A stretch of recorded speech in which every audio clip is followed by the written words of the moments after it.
3 weeks left in the NFL season, and we are almost getting closer and closer to the postseason. This is Snap the Pigskin, and I'm Noah Clark, and we're going to bring you all the NFL action today.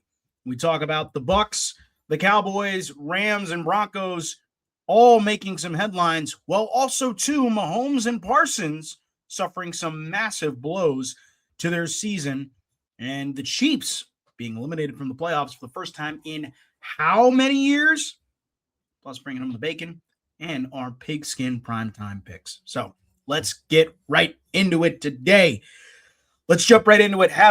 As we are getting set, we talk about the NFC South.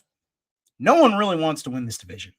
And as it says in the title, if you are watching this on YouTube, no one wants to win. Bucs and the Panthers both lose their games. The Bucs dropped a bad one to the Falcons, while the Panthers dropped an even worse one to the Saints. They lost in a game-winning field goal that the Saints scored. Wild stuff. And what makes this even wilder is now these two teams meet in Charlotte for a chance to win the division, for a chance to close out in style. I gotta admit, when we were getting close to the end of the season, I've even said too, man, the Bucs and the Panthers, they're coming down the stretch here with a chance to make the playoffs. I did not expect it to be this bad. Like, both these teams are swerving, both these teams are going left and right. No one really seems to want to stay straight on the path. And it's been brutal. You look at both of these teams. You look at Tampa Bay. Tampa has lost 2 straight to the Saints and the Falcons. And even going back to the Patriots game, they are 1 in their last 7 games. In their last 7 games, or their last 6 games, the Panthers in their last 6 games are 1-5 in those last 6 games.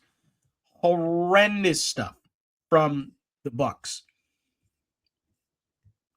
And I think I said Panthers, no Bucs. I meant Bucs. Now, for the Panthers, it's been like a Christmas tree. It's been Christmas lights. Obviously, it's the holidays. You look at it. Their last few wins have been since the Jets game. They had a 3-game win streak where they beat the Dolphins, Cowboys, and the Jets. But since that, you had a 40-9 loss to the Bills. You win to the Packers. They lose to the Saints. They've actually got swept by the Saints this year. They beat the Falcons. They sweep the Falcons. They lose to the Niners. They beat the Rams. And then they lose to the Saints. And now, here we are in the last stretch of the season. They have to play Tampa twice, and they have to play the Seahawks to finish the season.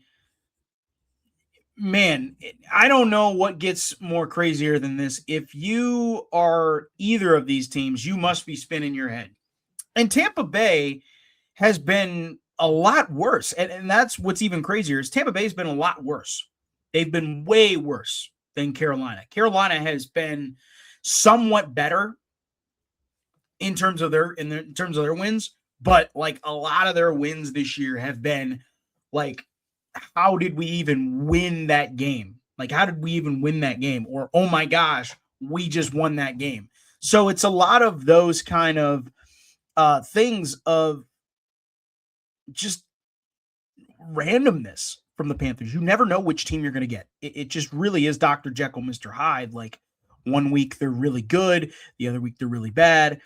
And so there's a lot of that confusion from the Panthers. Now with Tampa Bay just needs to get it together. Like, they need to get it together. This is a team that last year at this point of the season already had a playoff spot. Now here we are. There really isn't a spot where I could see Tampa making the playoffs. I also don't know if Todd Bowles keeps his job. I mean, I give him another year. I've said before, and I ate my words with Kedrick on this 2 years ago, but I said this of just Todd Bowles is an average coach, average to good coach. And here's another example of it. I mean, here's another example of it where, well, even two for starters, I was wrong. Like, I was clearly wrong, because you look at it, by the end of the season, the Bucs make the playoffs, and they had arguably one of their best seasons offensively in the team's history.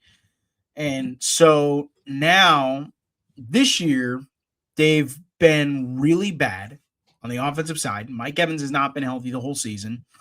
They're going to get him back. They got him back, and they proceed to lose a game to the Falcons. Bad game to the Falcons.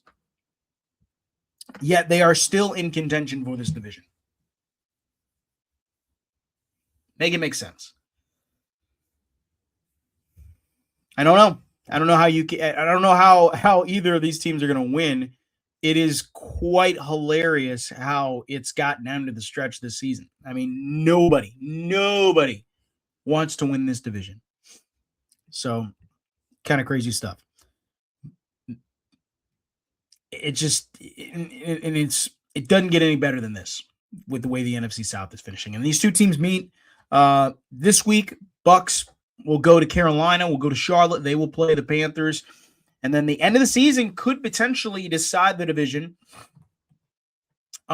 Depending on if Carolina wins this game and then doesn't lose the next game to the Seahawks, that's going to be very telling. The other thing is, too, for Tampa Bay, is Tampa Bay needs to get it together, too, because they have the Dolphins after Carolina. And Miami just benched Tua just today. They benched Tua just today. So, arguably, there's a chance that maybe Quinn Ewers or Zach Wilson pulls that victory off. Who knows? Who knows? But Tampa Bay and Carolina both could be playing for the division at the end of the season. It is really wild stuff to think about. Wild stuff. Moving on. Second down. Talk about the Dallas Cowboys. Dallas suffered a crushing loss, a playoff dream crushing loss to the Minnesota Vikings, who already have been eliminated from the playoffs. And they now are looking to play spoiler, which is also never a good thing, especially down the season. Minnesota with a big win over Dallas. Dallas kind of hanging on right now to the seat of their pants. Sitting at 6. I cannot believe I'm saying this. Sitting at 6-7-1. They have the one tie this year. They are 4-2-1 at home. On the road this year, they are 2-5. Division play, they've done really well. They're 3-1 division play.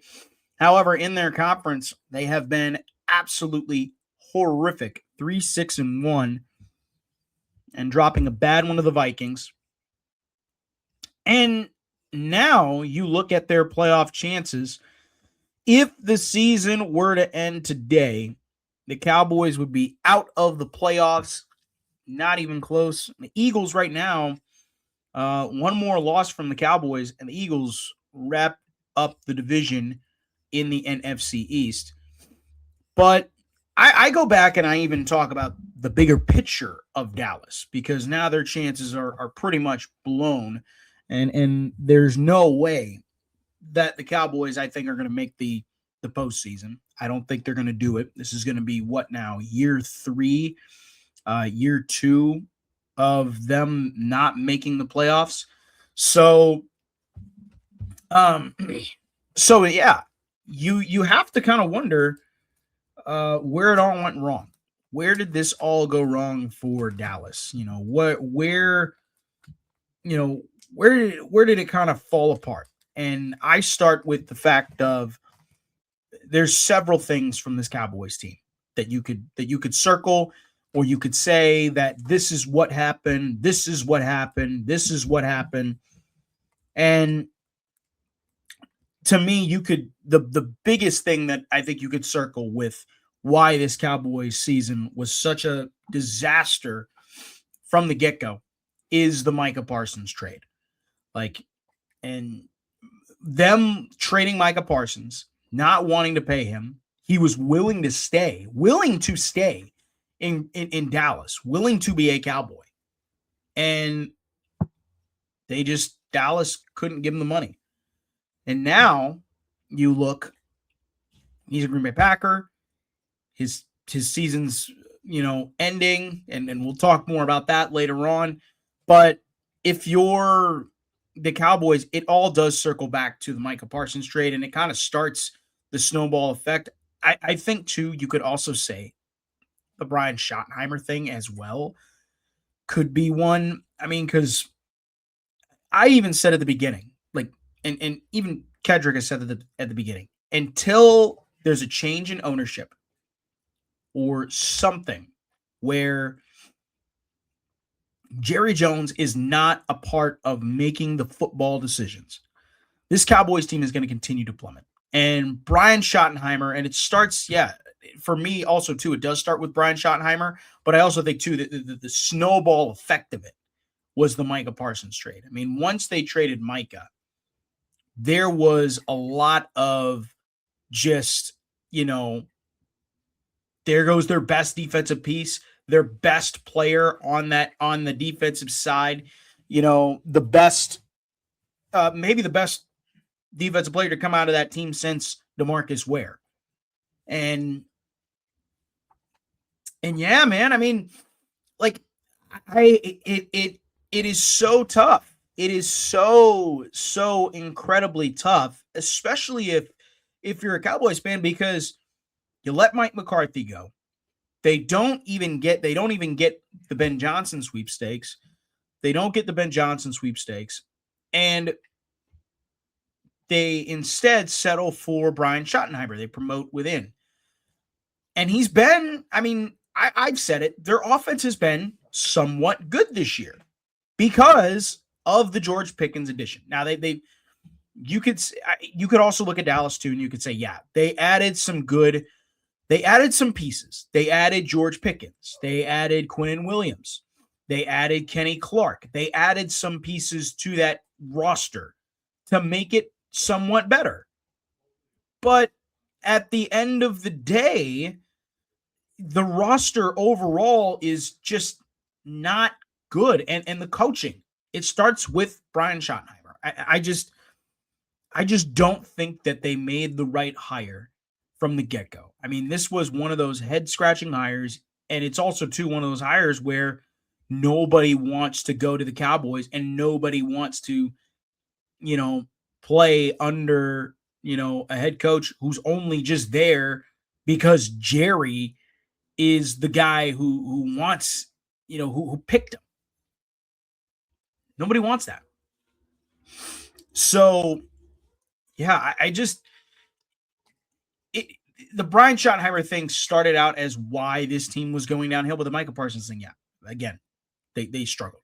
So how do you, now it goes to the other thing of it is just, now how do you get this, how does Dallas build this back up again? And to be honest, I don't know. I don't know if they can. They have CeeDee Lamb. They have George Pickens. They have Dak Prescott, who is playing at a really good level, really high level still. When you look at Dak, and I could even say this about Dak Prescott, and this is questionable comparison, but Dak Prescott is going kind of down the same road as Matthew Stafford, in terms of when he was with the Lions. You have these great players. You have these great players. You have future Hall of Famers there. You have a great offense. You have a decent defense, but you can just never really figure out how to get over that hump. And the front office continues to make head-scratching decisions. And he's putting up great numbers. He's had some years where he's missed some time, but he's put up great numbers. And so if I'm Dallas, where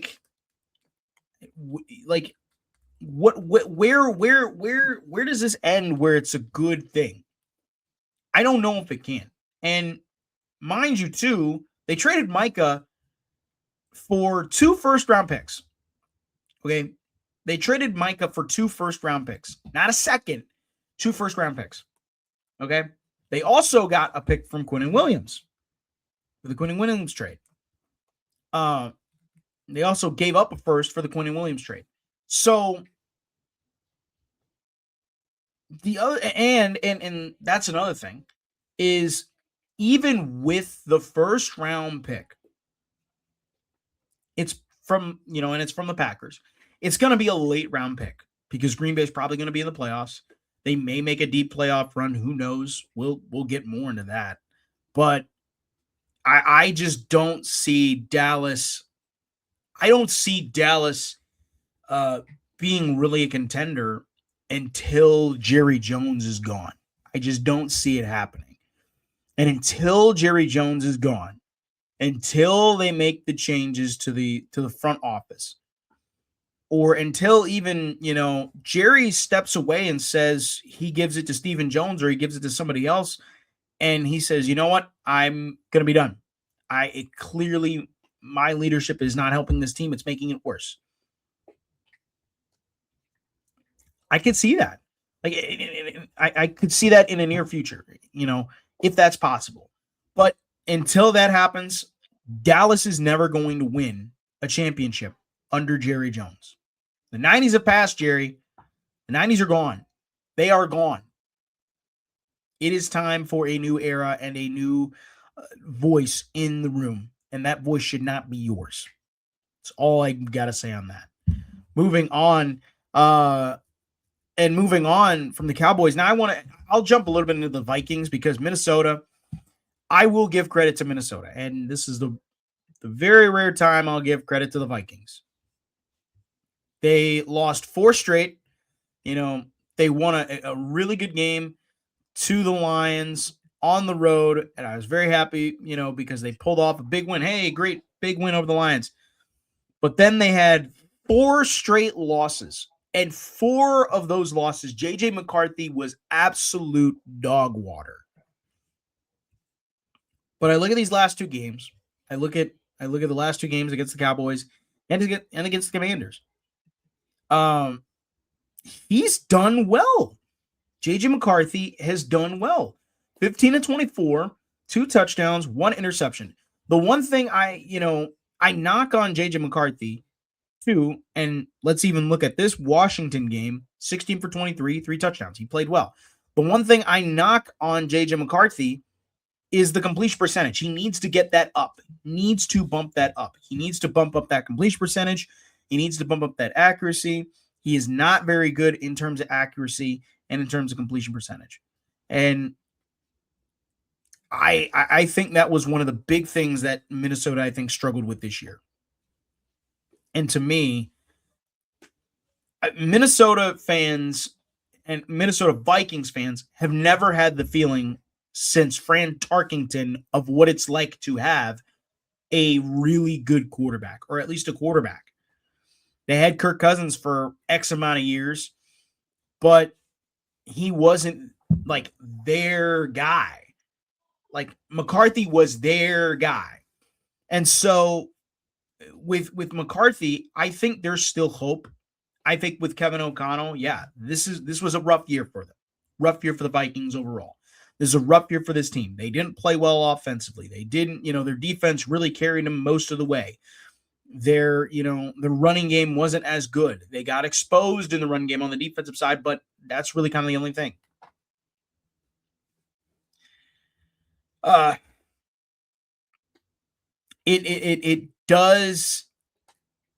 It would be, I think, a smart idea, and this might be just me thinking of this, but I think if you're Kevin O'Connell, you got to give J.J. McCarthy at least 1 more year. Just give him 1 more year. 1 more year to develop.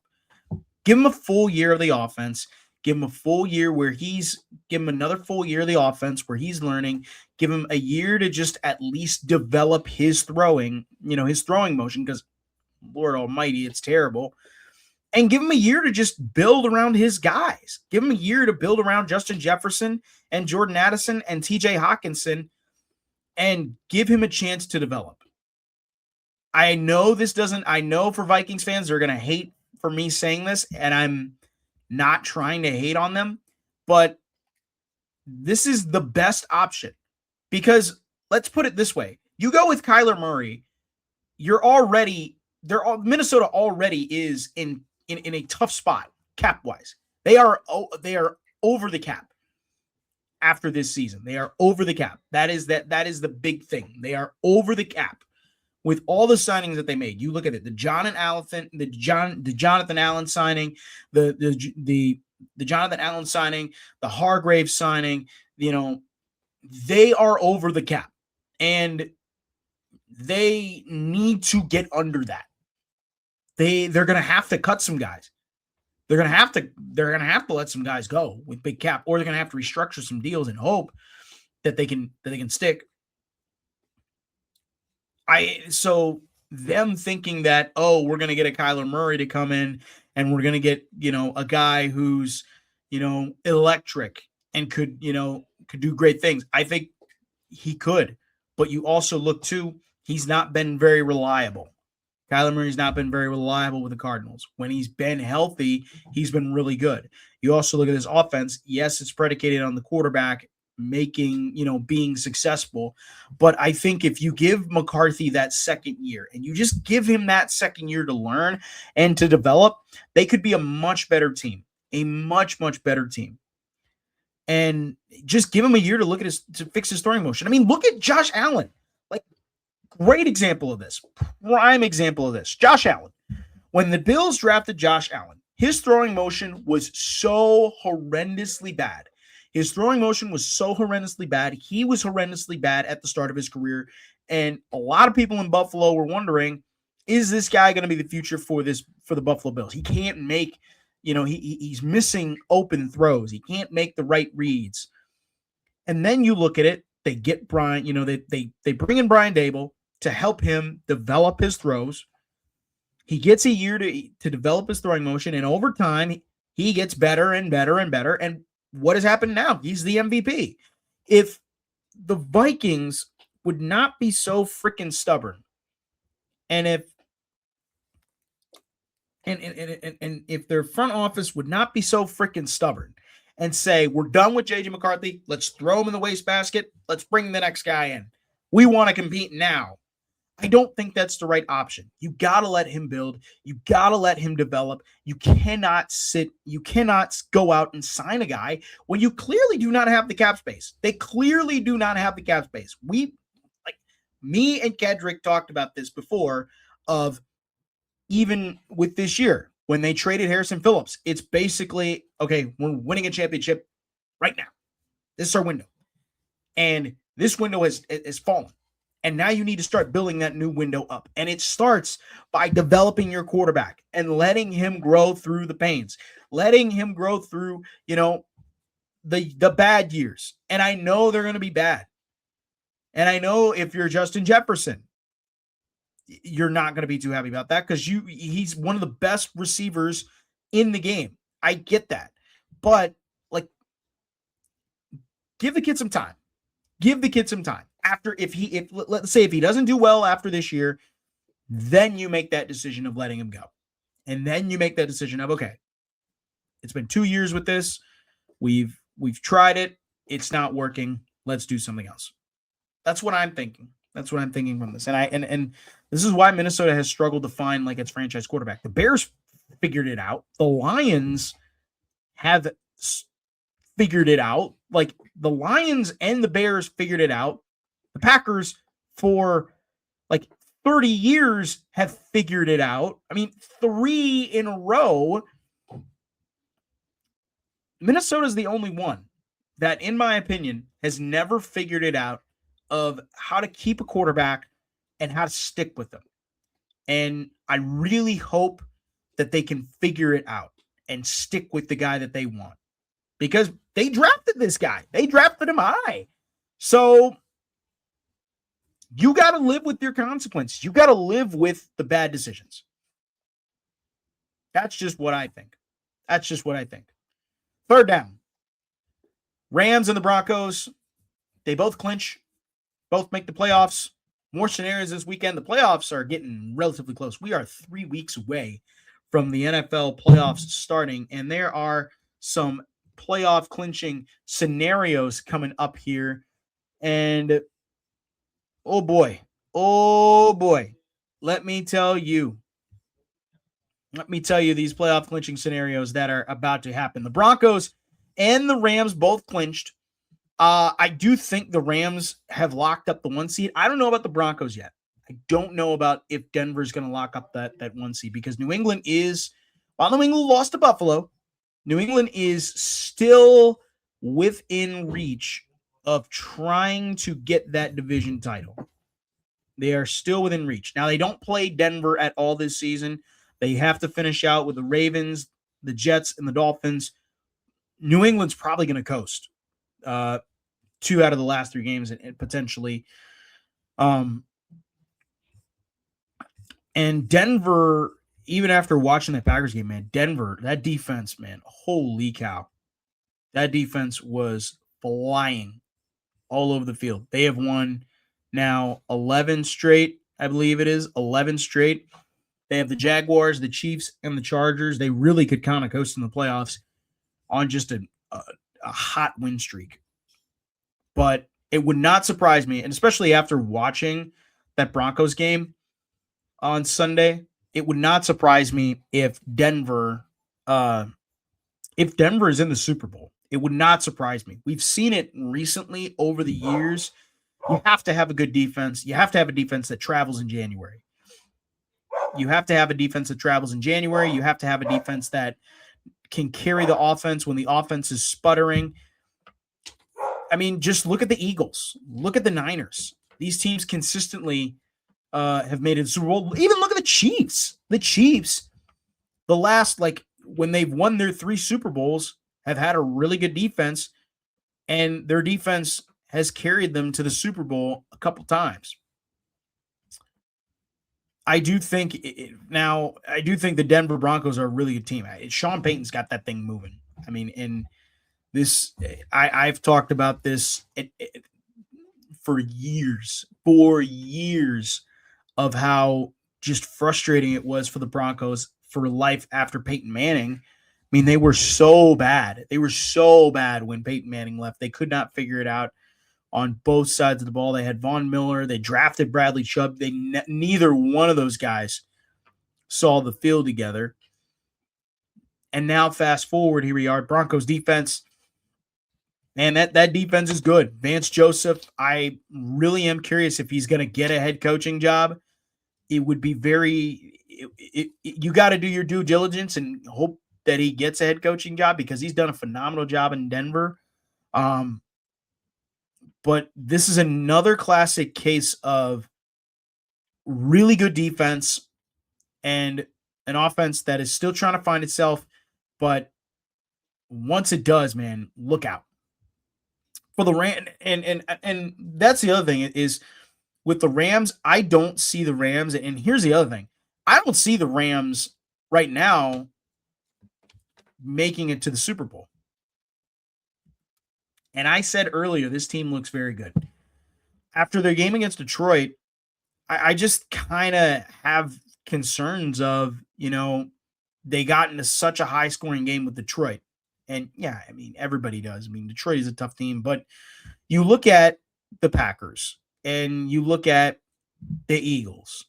Those teams were both really able to shut down the Lions offense and shut it down in back-to-back games and really didn't get the Lions going. So the Rams, however, I just look at the Rams and their defense really hasn't had to do much, because the offense just goes out and they score at will. They score at will.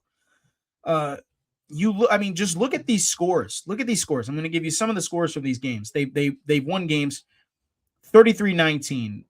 They've won 33-19, 27-20, 35-7, 34-10, 42-26, 34-7, 45-17, 45-34. They have this season alone, have scored 40 points 3 times. They have scored 30 points 1, 2, 3, 4, 5 times. They've scored it 5 times at 30 points. This Rams team is really good.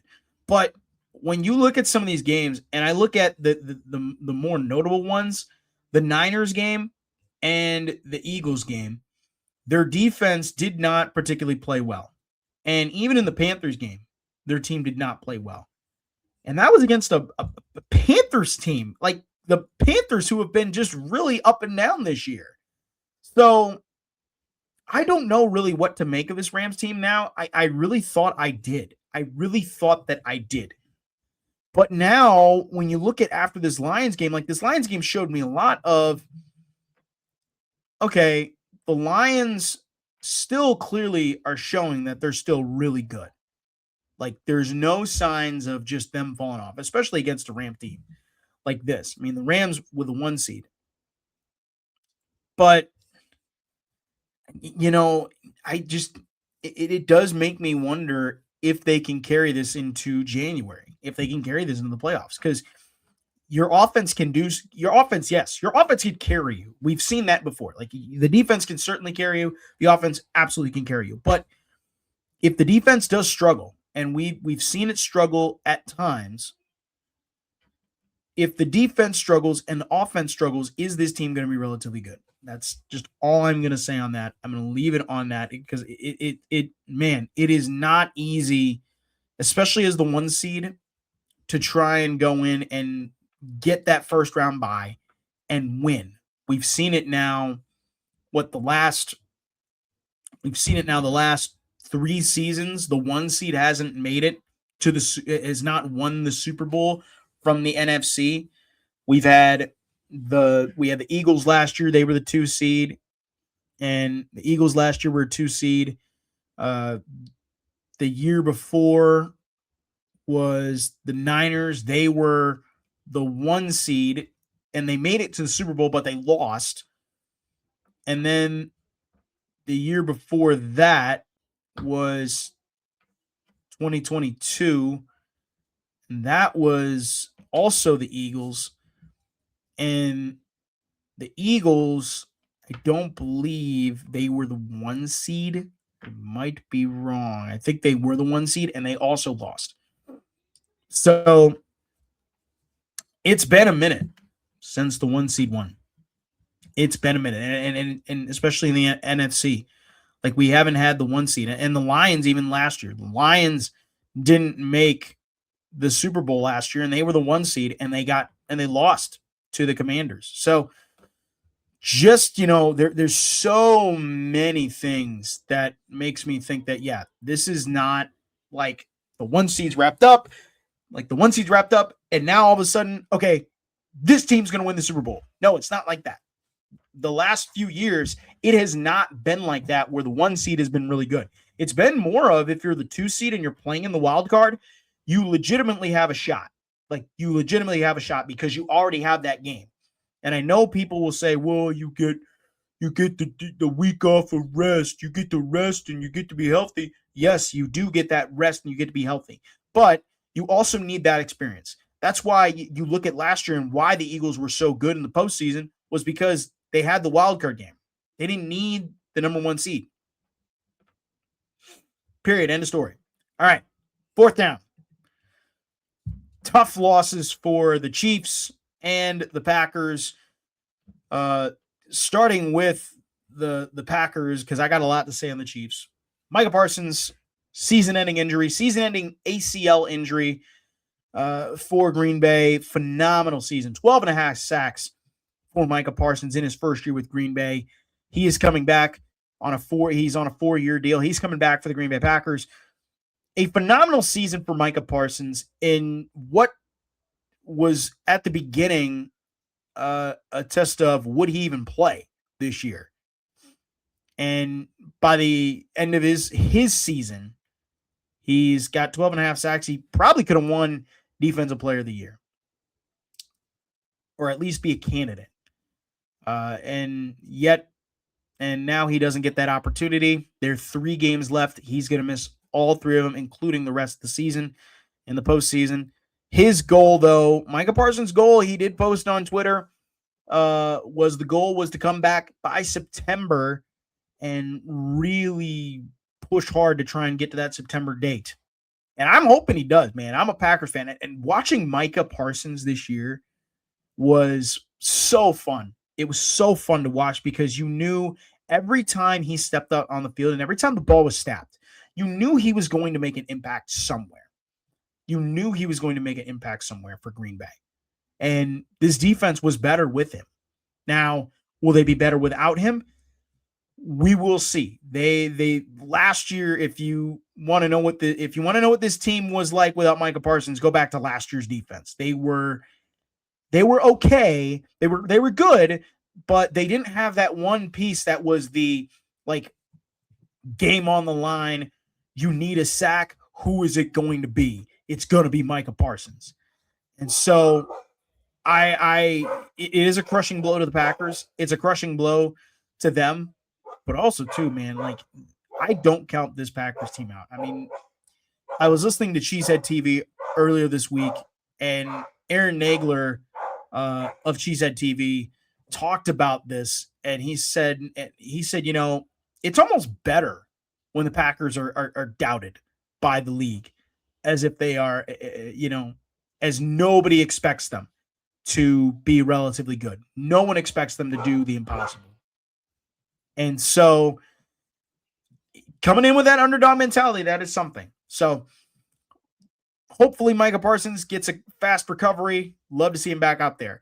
Now, on the other side, in the AFC, the Kansas City Chiefs miss the playoffs, and Patrick Mahomes tears his ACL. What a wild, wild, crazy thing to hear. Micah Parsons, not only is he done, and they still have a chance to make the playoffs. Green Bay still has a chance to make the playoffs. They got 3 games left. They're almost guaranteed a playoff spot. I don't want to say that just yet because this week could be huge if they beat the Bears or not. But the Patrick Mahomes injury is tough. It is very, very tough. Suffers a season-ending injury, and it's on the game-winning on the potential game-winning drive to keep the Chiefs' season alive. And he gets hurt, and season's over. His season is over, and the Chiefs are eliminated from the playoffs. The last time Kansas City did not make the playoffs was 2014. That was Andy Reid's second year in Kansas City. And this is before Patrick Mahomes. This is Patrick Mahomes' first time as the Chiefs quarterback missing the playoffs. I feel for Kansas City. I feel for them. I know that it has been an incredible run that they have been on. I mean, they've been in the playoffs from 2015 up till now for almost 9 years, 10 years. And now, I said it last week, but say it again this week. This is where you need to start thinking about life, you know, after Travis Kelce. You need to start thinking about the future moving forward with Patrick Mahomes and this team. You need to start thinking about maybe tearing some of that down. Maybe that window is closed and you need to start rebuilding and trying to build a new window. And this is probably the light bulb that goes off in their heads of, you know, hey, maybe it's time. Maybe it's time we have to start thinking about a rebuild. Kansas City, I love this Chiefs team, but man, they were so inconsistent at times on offense. Their defense was really good. Steve Spagnuolo, phenomenal job. I hope he gets a head coaching job this year. I hope he gets interviewed for a head coaching job this year. But yeah, man, I mean, like the offense, it just didn't look like the Chiefs. It hadn't looked like the Chiefs offense that we saw in the early Mahomes days, where they had, you know, where they were just bombing it down the field. They had, you know, they were throwing it down the field. They were getting all these big plays. They're doing all this and doing all that. And I just didn't see it this year from them. And it didn't help too that, yeah, you didn't have Rashee Rice for part of the season, for a quarter of the season.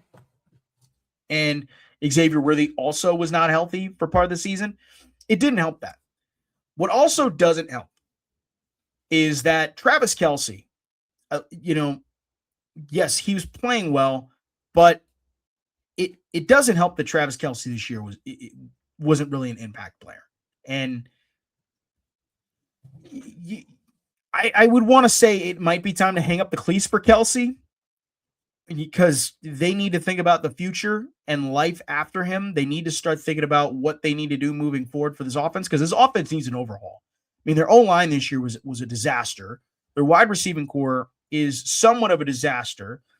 And Travis Kelce has not been really the Travis Kelce that we know and love, where he's just a scary weapon down the field. They need to really rebuild this offense. And Andy Reid, bless Andy Reid, but this team's not winning with the players that it's got right now on its roster. And you need to build that roster now solely around Mahomes. Mahomes is your guy. He's your bell cow. He's your, he's the one that brings you to the dance. And they need to figure out that plan moving forward, because they can't go into another offseason. You can't go into another offseason expecting that you're going to win with this team. You just can't expect that. It just is impossible. I do think that they need to really think this offseason long. They need to think about this, in the longest of ways of how they're going to do this thing moving forward. Because you look at the division now. Division's good. The AFC West is good. The Chargers are good. The Broncos are really good. And who knows when the Raiders will pop up and be good again. But now you're not the kings of the East. You are not the kings of the East. You are now kind of, sitting in you're sitting in the, not the nosebleeds, but you're sitting at the kids' table right now. You're sitting at the kids' table. You're not there yet. When you grow up, you can be over at the adults' table again. So, tough blow for Kansas City. Mahomes and Parsons, it at least takes 9 months to get an ACL tear, to heal from an ACL tear and play, and you need to get the surgery. You need to get the surgery, and you need to come back and be healthy. And so 9 months is usually the timetable. I'd be surprised if one of these two comes back well earlier than expected, because we've seen it now. There's technology today that almost heals ACLs like they're freaking, like, you heal ACLs like it's nothing. Like you could heal an ACL, you could heal any part of your body, and boom, you're ready to go back out and play. So would not surprise me if one of these guys comes back earlier than expected. So those are for us for our drive of the week. Now let's move on to bringing home the bacon. And wanted to say this, for the first time in a long time. We've been waiting for years and years and years of this. I know NFL fans have been waiting for years and years and years of this. We finally got our Kyle Pitts breakout game.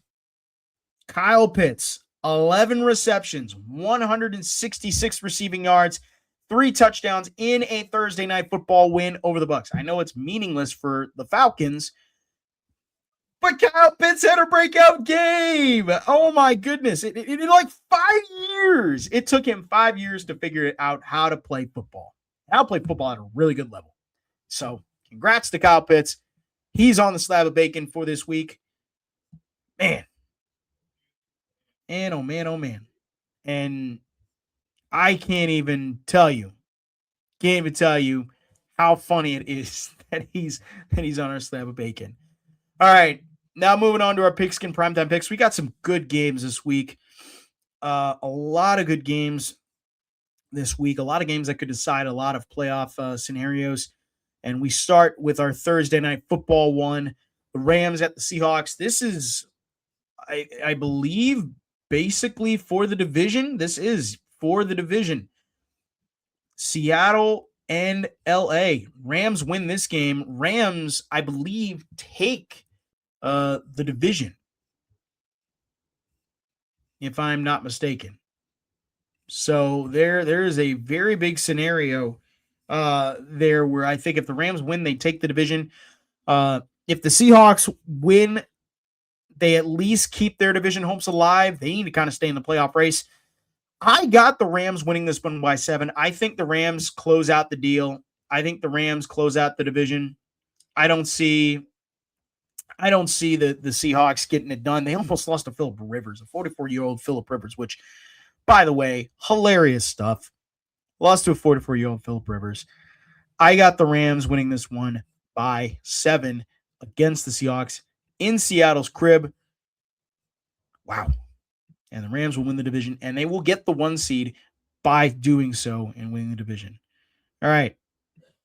Moving on now to the potentially, this is a Saturday night one, Packers and Bears. The Saturday night game, I got Green Bay winning this 1 by 3. They don't have Micah Parsons, but the good news has been Christian Watson looks like he may be ready to go after he exited the game with a shoulder injury. They had to take him to the hospital. He is potentially going to come back for this game, which if he comes back and plays Saturday, holy cow, that would be a huge boost for this offense. I got Green Bay by 3. I think they're going to win against Chicago. I think the Bears are kind of underestimating this game, even though Green Bay is favored to win this. You know, they're 2.5-point favorites.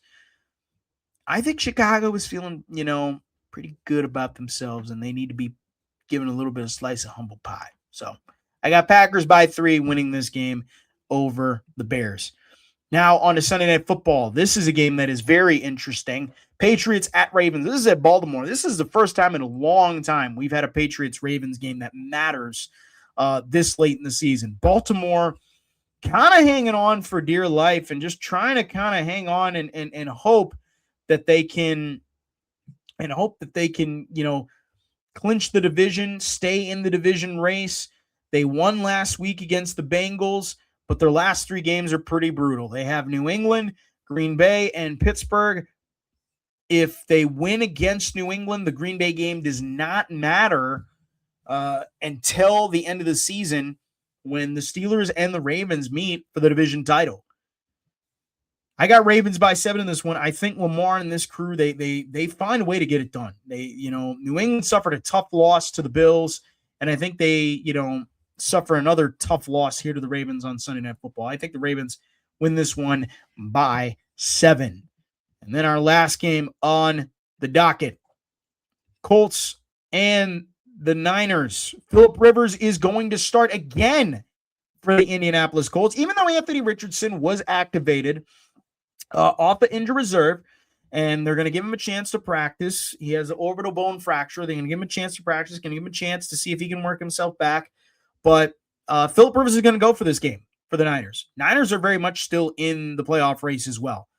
I got Niners by 10 in this one, though. I think the Colts, without Daniel Jones, this is a tough game. And I would be very curious if they activate Anthony Richardson in case of an emergency. I mean, Riley Leonard's the other guy, and who knows if Riley Leonard's healthy and he's ready to go, that they'll maybe have him sit behind Philip Rivers. But I got Niners by 10 in this one. I see them winning this game, and I see them closing it out in the end. So with that, wraps it up for us here today. Next week is Christmas, and we are going to be covering, we're going to be breaking down our Christmas, our Christmas games, all the NFL games. We'll probably have an episode relatively quickly here because it's probably going to be a short week for me recording, and I'll probably be recording it from Minnesota. But if you want to catch up, watch Snap the Pigskin at YouTube /Snap the Pigskin, or wherever you get